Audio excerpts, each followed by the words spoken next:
Are there any other votes? Announce the results.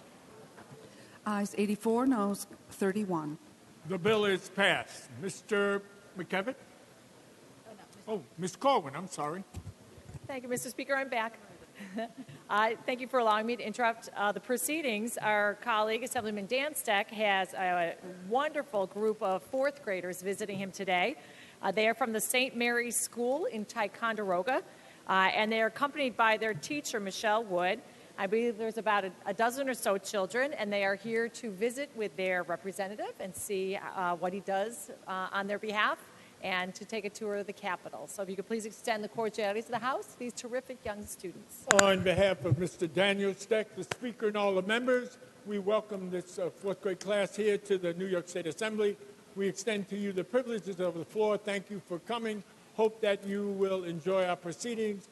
Salute those educators and parents who have joined you. Hope you have a great time, and you certainly have made Mr. Steck pleased that he has a little company today. Thank you so very much.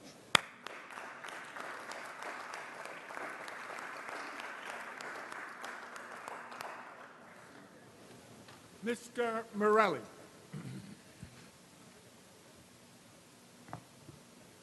Thank you, Mr. Speaker. I'd like to take up calendar number 131 on page 9 of the main calendar by Mr. Weprin. Clerk will read.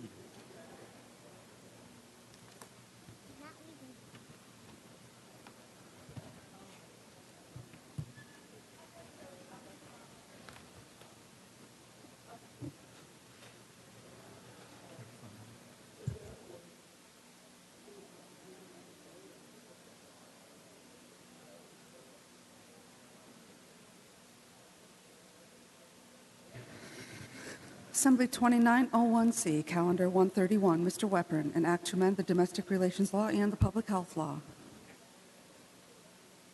An explanation is requested, Mr. Weprin. Gladly. Thank you, Mr. Speaker.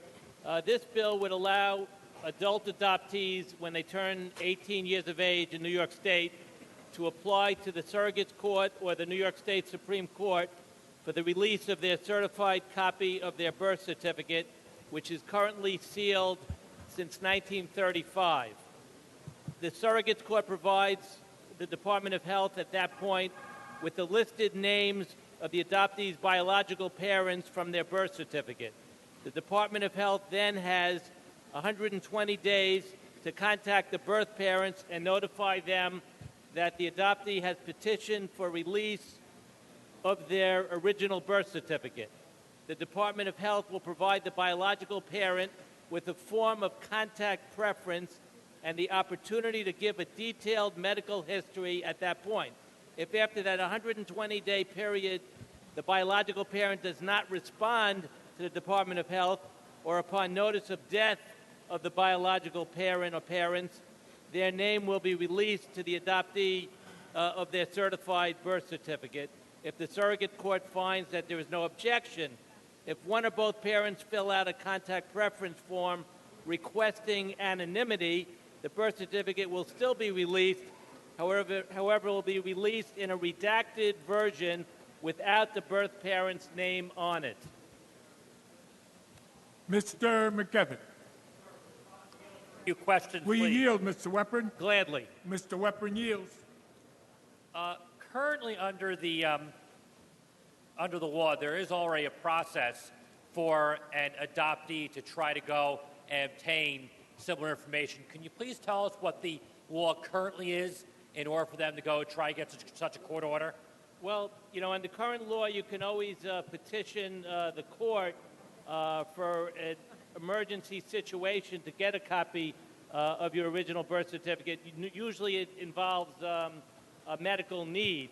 However, in the many years since 1935, I don't know, just anecdotally, any adoptee that has applied through the courts without this legislation that has actually obtained their original birth certificate. So in other words, under the procedure is right now, the procedure does exist, but there's actually a very heavy, burden on the adoptee, and you say it's usually in the medical realm in order to go and prevail in the current court proceeding, correct? That is correct, and this legislation would direct the court to release it with the exceptions provided. And that's where I'm going to go, where what this bill does. And what this bill does is I think it probably significantly shifts that burden, whereas at this point, the adoptee will make the request to the court, will make the application to the court, and now the court, after making some notifications, may release information to the adoptee, but the court may refuse to do so upon good cause, correct?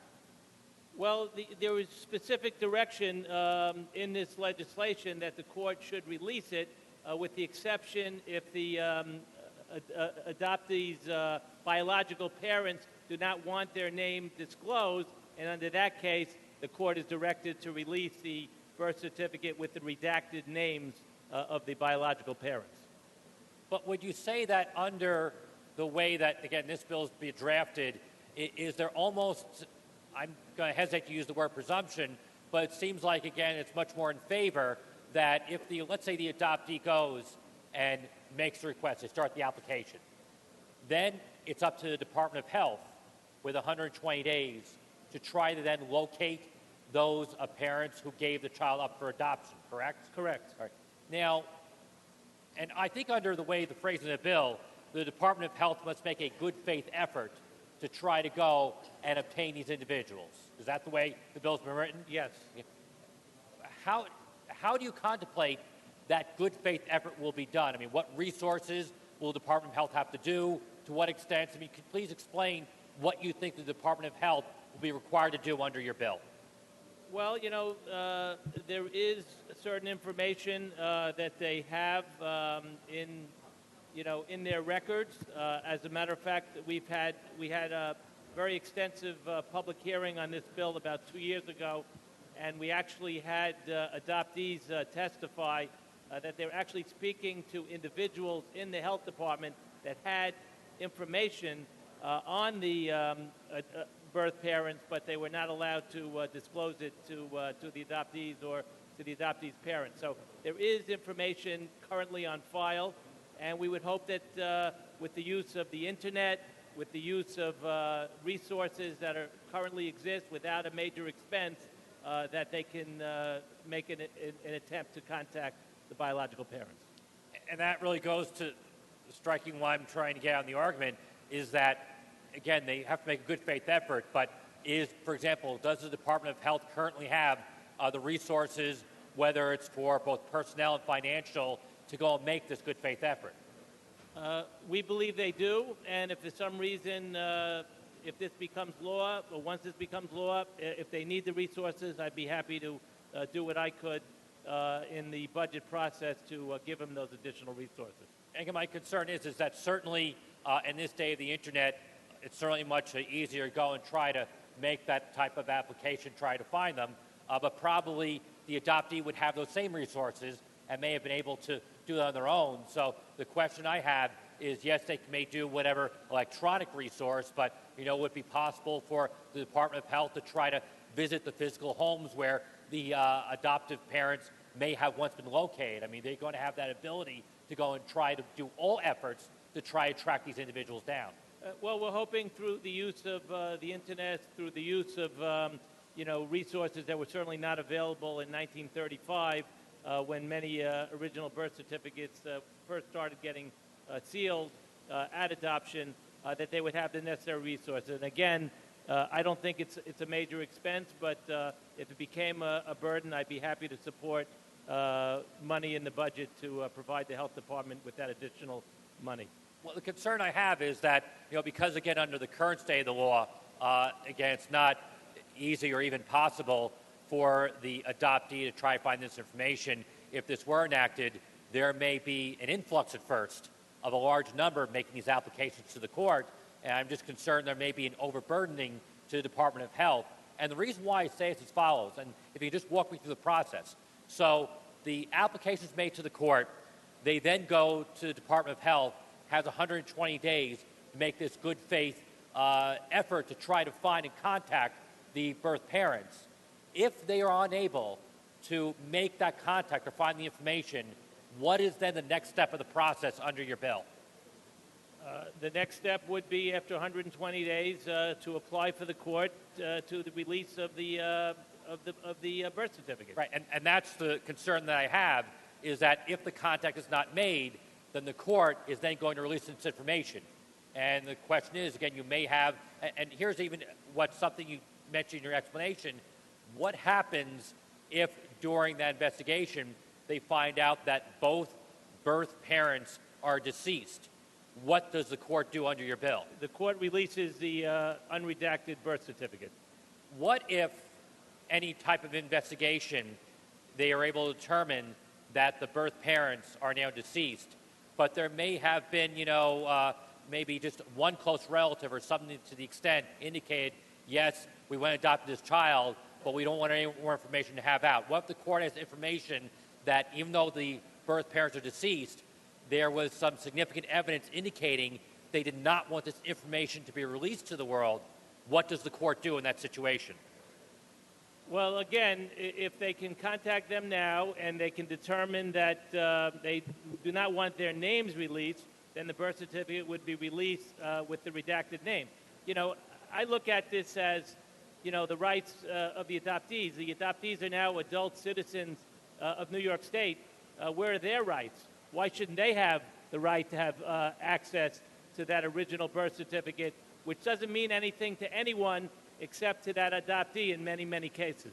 I'm not arguing with your intent of the bill. I think what you've done here is try to put in a procedure as fair as possible. I'm just trying to go through all the scenarios whereby, again, it's found out the person was deceased and there's some evidence for the name not to be released. But it's my understanding that the court in that situation would then release the names to the adoptee. Yes, that's true. And this is a compromise legislation. I have to say, I prefer the original legislation, which would have unrestricted access to adoptees in today's day and age, because I look at it as a human rights issue. I don't see why an adult adoptee citizen of New York State should have any less rights than any other citizen of New York State. Again, this is a compromise legislation which keeps the courts in place, but I have to tell you, I do feel that any adult adoptee should have access to the original birth certificate, regardless of the desires of the biological parents. That's my personal belief. And just another indication under the bill, let's say that the courts are able to reach out to one of the parents, and one of the parents indicates, yes, I've received this court application, but I want my name to remain confidential. I don't want the name released to the adoptee. What happens in that situation? Well, in that situation, that parent, either mother or father, biological mother or father, will have their name redacted from the original birth certificate and then released to the adoptee.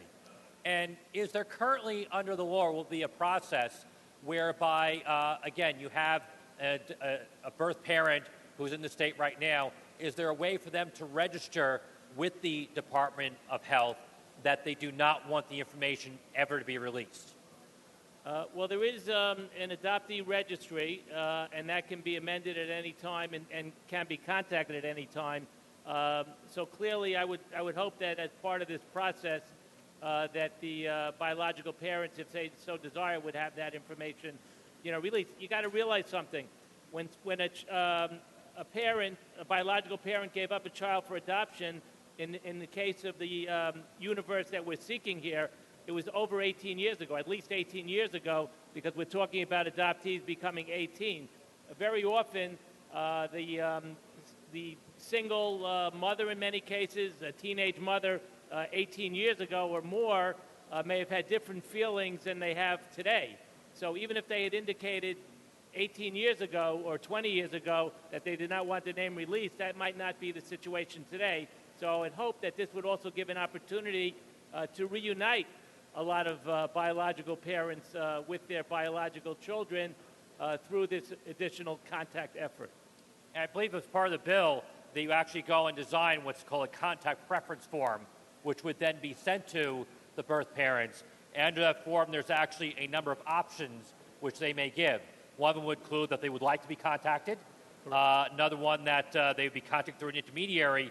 One of the options is they would say, I guess, that they would allow the information to be released, but they do not wish to be contacted. That's another option that birth parent would have, correct? That is correct, Mr. McKevin. Okay. If they were to choose that option that they do not wish to be contacted, but the adoptee chose to instead make that contact anyway, is there any provision under the law or any consequences for that? You know, this similar legislation has been adopted in about 12 or 13 states already, and the anecdotal evidence is that adoptees almost, routinely, when they're notified that the biological parent did not want to be contacted, honor that. Very often, these adoptees seeking their birth parents may have felt rejected at one point when the birth parents gave them up for adoption. And anecdotally, it's been, the evidence indicates that they did not want to be rejected a second time, so generally they did not pursue it, but they still want that piece of paper, they still want that information, which they feel is part of their DNA and really should be part of their property. And I suppose the remedy for the birth parent is that if they truly do have an issue with making that contact, then they then have the option of saying they want to remain confidential, and the court would have to follow that, correct? That is correct. Okay. Thank you. Thank you, Mr. Speaker. All the questions I have. Ms. Weinstein.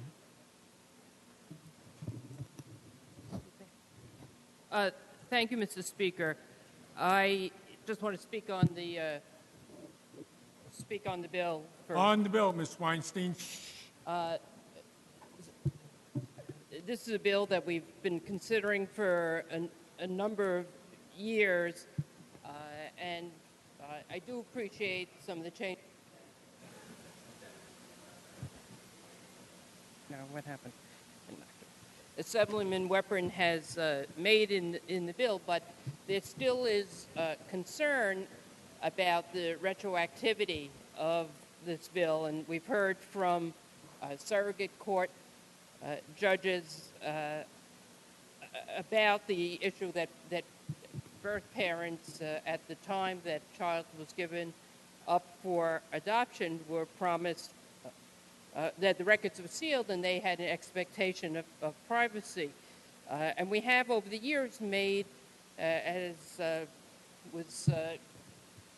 came out in the earlier discussion, we've made changes in the law that provide a place for parents giving up a child for adoption to register, for adopted children to register.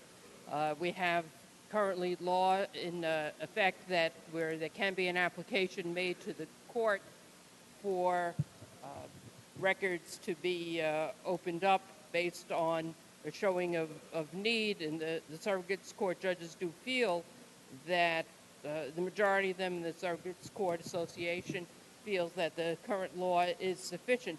Part of the concern that I have about this particular legislation is the short period of time that is given to try and identify the birth parent, and then the default position that if the parent isn't found, that the information is released. And I wanted to just read for a couple of moments some of correspondence that I received, a letter I received from a birth parent who said, I'm a birth parent who would like to have her privacy protected. I don't oppose opening birth certificates, but it should be about mutual consent. And she goes on to say that this is adoption is about three parties, not one. It starts with a plan that will work for the woman in the unplanned, unwanted pregnancy, and all three parties should be considered when making adoption laws. She goes on to talk about how she's from a different generation, but that she, and without the specifics, that she at the time expected privacy and to this day, expects privacy. Her family doesn't know about what happened, that she gave a child up for adoption, and that if she had known that the records would be open, she would likely have made a different choice. And it's one of several letters emails that I've received from parents, particularly from women who have given up a child for adoption. And I just wanted to put before the body that there are concerns of privacy and protecting the individual, and unfortunately I don't believe that this bill goes far enough in terms of its retroactivity to be able to protect those parents. In terms of perspective, I'm fully supportive of a process that provides the notification to the birth parents that this information will be made public under certain circumstances, but to go backwards, I think, is a mistake. Thank you, Ms. Weinstein. Mr. Goodell.